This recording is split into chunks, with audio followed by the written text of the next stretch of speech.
The film revolves around Kimmy, an artificial intelligence that functions as a personal assistant. Angela is another essential piece of this puzzle. Bearing a unique mind and skills like no other, her struggles rely on the personal side. She suffers from agoraphobia that escalated during the pandemic times, but has her limits tested when extreme circumstances arise. A man gives an interview through a video chat and explains how Kimmy, this artificial intelligence program, works differently from other intelligent assistants. He explains that Kimmy is more personalized advice and feels comfortable in sharing how advanced and how effective this intelligent assistant is. The interview goes on and they talk about the finance show aspects of it. The man is Bradley Hasling. Bradley works from home and feels comfortable enough to give the interview wearing his pajama pants. He finishes the interview and goes back to his kitchen where he meets his wife. They discuss things related to his interview and his job, but Bradley feels cornered by his wife's question. Bradley receives a call from someone called R who demands he deposits a payment that is not specified. He assures the man the payment will be made shortly after the call. He looks worried and doubtful. Bradley walks towards his son's bedroom and watches him sleep.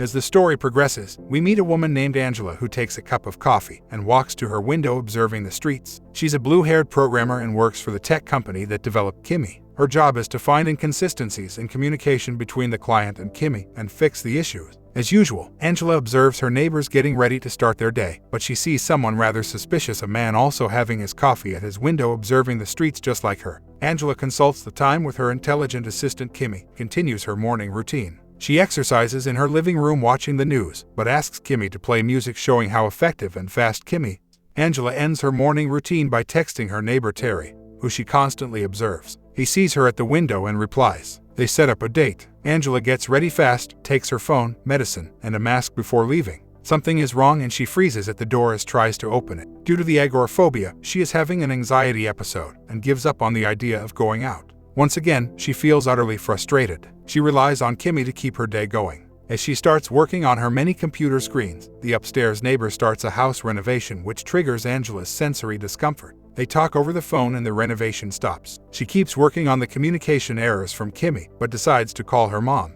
She's still reminiscing about the anxiety episode she had minutes before. She tells her mom she tried to go on a date with her neighbor, but couldn't due to her condition. Her mom doesn't sound supportive. Angela gets impatient and gets back to work. Later that day, she seeks Darius' help to solve a connection problem. The happy friend wants to chat, but Angela is not in the mood. She's bored and keeps observing her neighbors as she sees the man she tried to go on a date with. She texts him inviting him to her loft. Minutes later, Terry arrives at her door and they have a hot night together. Terry questions her Instagram posts about places she tagged but hasn't visited. Tension fills the air as Terry works on convincing her to eat out with him, but that only makes Angela mad. Angela activates her defensive mode, and Terry walks away. The scene ends with a close-up of the kombucha bottle she left on the counter and it is about to crash on the ground. Her strange neighbor watches her and she doesn't notice it. After processing her disappointment, she goes back to work. The recording she's analyzing is not clear. There's loud music playing, but she could pick up the sound of a crying woman. She plays the audio again, but this time in her high-quality sound system, and identifies a scream before the woman starts crying.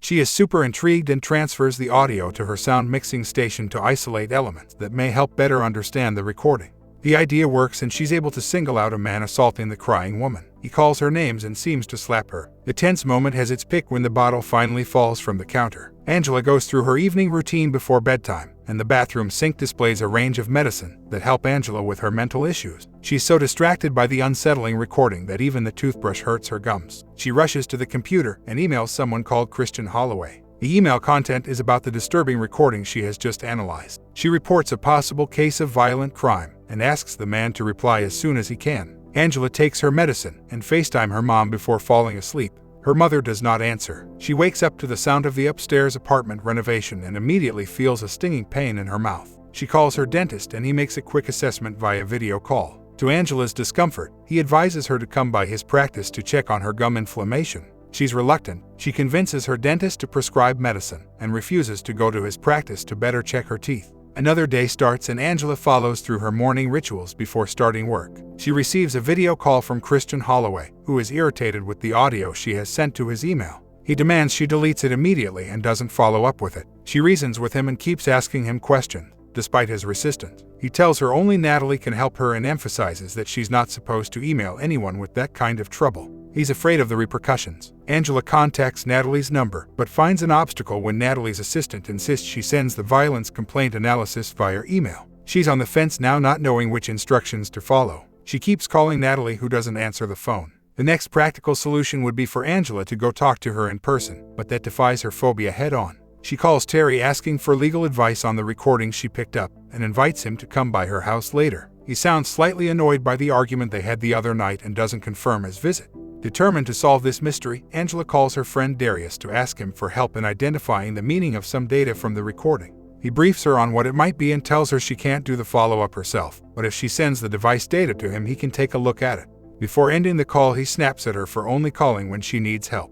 Her therapist calls and confronts her dismissive behavior. She doesn't pay attention to her and ends the call to keep digging into the story she's invested in. Darius sends her the instructions to access the device that recorded the puzzling audio. She listens to infinite recordings as she works out in the living room. Most of the audio presents trivial commands to the smart assistant, but one, in particular, gets her attention. Samantha, the victimized woman, commands Kimmy to record the conversation she's about to have with a man called Brad. She accuses him of sex and blackmails him, but he gaslights her. Samantha reveals to Brad that she knows all about Kimmy's access breaches. The audio is over, but there's one left. The content from the audio gave Angela the chills she wasn't expecting. She stops working out to focus entirely on the last audio recorded by Samantha.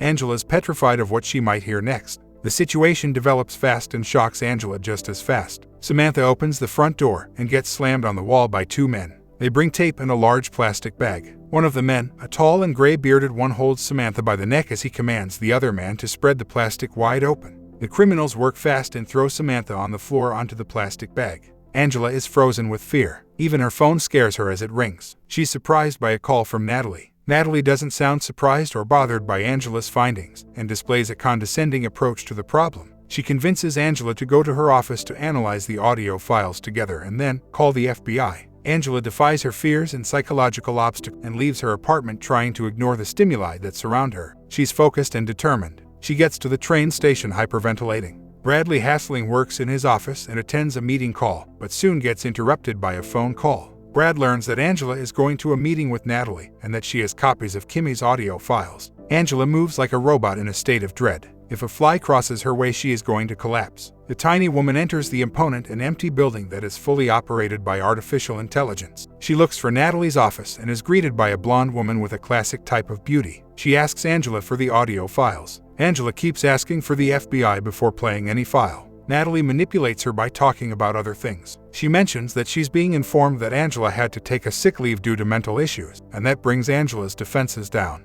She's exposed and vulnerable. Natalie wants to know more about her story and Angela reveals painful traumas. Natalie leaves the room arguing she'll call someone to accompany them on the FBI call and leaves Angela alone. Her teeth hurt again and Angela goes to the restroom to take her meds but decides not to. She's back at Natalie's office and nobody is there. She's bugged and the text message she receives next makes everything more dramatic. Darius texts her asking why she deleted the files and takes Angela by surprise with the information. She writes him she didn't delete anything, but he confirms that the files have just been deleted from her database. Angela is in alert mode and observes the office's dynamic. She sees two men who don't fit in the company's environment. They're looking for something or someone. Angela listens to her instincts and rushes off of Natalie's office. She's followed by the super shady men. The building becomes a maze from Angela's perspective. She enters and leaves control rooms and finally finds her way out of the facility. However, she's an easy target to spot. Her hair is blue. She's on the street now and calls everyone she has contact with, but no one answers. Her attention shifts to the city map she stares at. She heads to the FBI field office. At another point in the city, Bradley meets with R, who reveals his identity as Rivas, who exhales power. They talk about Angela's findings and Bradley shakes like a leaf. On the other hand, Rivas is unflappable. In a dark and small room, a man takes a call from Rivas. He requests surveillance on Angela. The man quickly hacks the system and finds Angela's passport and driver's license. The hacker called Yuri triangulates her location and briefs Rivas about it. Angela looks disoriented from being on the streets, but her brain works like a charm. She turns her phone off in an attempt to avoid being followed. Suddenly, she's caught up in the middle of a protest. In the middle of the mess, her phone that's programmed to receive emergency calls only gets a call from her mom, but she doesn't answer. In the middle of the messy protest, the men that pursued her at Kimmy's building find her and toss her in a black van. Thanks to the protests, a horde of agitated protesters see the kidnap attempt and intervene. It's a battle between Angela, the huge man that caught her, and the protesters. Angela finally gets free. Angela sprints away. Back at his tiny house, Yuri talks to Rivas over the phone as they try to figure out what Angela is doing. Angela now roams on the streets trying to get away from the people who want her deceased. A blonde and happy woman approaches her from afar. At the same time, a man with an umbrella bumped into her, stinging a needle in her leg. The blonde woman gets closer as Angela loses consciousness. She's taken to a dark van. Sometime later, Angela is half awake, dizzy, and confused. She overhears the two men's conversation. They're headed to her apartment to finish the job.